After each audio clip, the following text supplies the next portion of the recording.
आता है जिसके नीचे गणेश जी की मूर्ति स्थापित थी। धर्मपाल ने आप देखा न ताब वो पेड़ पर पत्थर बरसाने लगा ताकि वृक्ष से आम टूटकर नीचे गिर जाए और वो आम को जल्दी से ले जाए।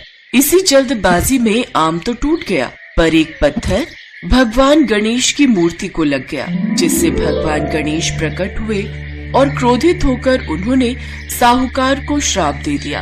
हे स्वार्थी मनुष्य, तूने अपने स्वार्थ के कारण मुझे चोट पहुंचाई है, अतः तुझे भी ऐसे ही चोट लगेगी। माँ पार्वती के आशीर्वाद से तुझे पुत्र रत्न की प्राप्ति तो होगी, परंतु तुम्हारा वो पुत्र 21 वर्ष की आयु तक ही जीवित रहेगा, फिर सांप के डसने से उसकी मृत्यु हो जाएगी। इतना कहते ही गणेश जी अंतर्ध्यान हो गए। गणेश जी की बात सुनकर साहूकार धर्मपाल घबरा गया और वह चिंता में घर आया, परंतु उसने यह बात अपनी पत्नी से नहीं कही। उसने यशोदा को वह आम खाने के लिए दे दिया। कुछ समय पश्चात धर्मपाल और यशोदा के घर एक बहुत ही सुंदर बालक का जन्म हुआ। साहूकार और उसकी पत्नी ने अपने बेटे का नाम अजय रखा। अजय धीरे धीरे बड़ा होने लगा और देखते ही देखते अजय 20 वर्ष का हो गया। पर धर्मपाल को गणेश जी का दिया हुआ वह श्राप अभी भी याद था। वह अजय को लेकर हमेशा चिंता में रहता था। क्या बात है जी, मैं कुछ दिनों से देख रही हूँ आप बहुत चिंता में रहते हो। मैं आपकी धर्म पत्नी हूँ, आप मुझसे अपनी चिंता कहो। आखिर क्या बात है जिसके कारण आपके चेहरे पर ये चिंता की रेखाएं साफ दिखाई देती हैं?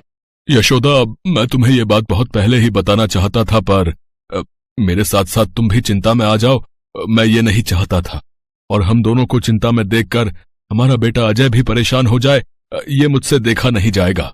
मेरा तो मन घबरा रहा है, आप मुझे पूरी बात कहो, मुझसे कुछ भी मत छुपाओ। यशोदा के जोर देने पर धर्मपाल उसे सारी बात बता देता है।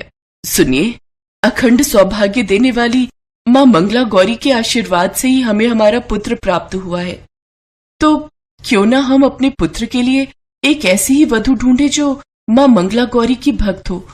फिर तो हमारे पुत्र पर कोई संकट आ ही नहीं सकता, क्योंकि हमारी बहू को माँ मंगला गौरी से अखंड सौभाग्यवती का आशीर्वाद जो प्राप्त होगा। हाँ, तुम ठीक कह रही हो यशोदा। मैं आज ही ऐसी लड़की की तलाश करता हूँ जो माँ मंगला गौरी की भक्त हो और उनके व्रत और पूजन पूर्ण विधि विधान से करती हो। साहूकार धर्मपाल ने उसी दिन से ऐसी लड़की की तलाश शुरू कर दी।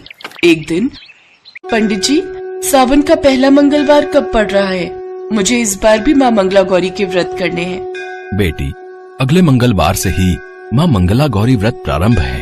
मैं जानता हूँ माँ बेटी।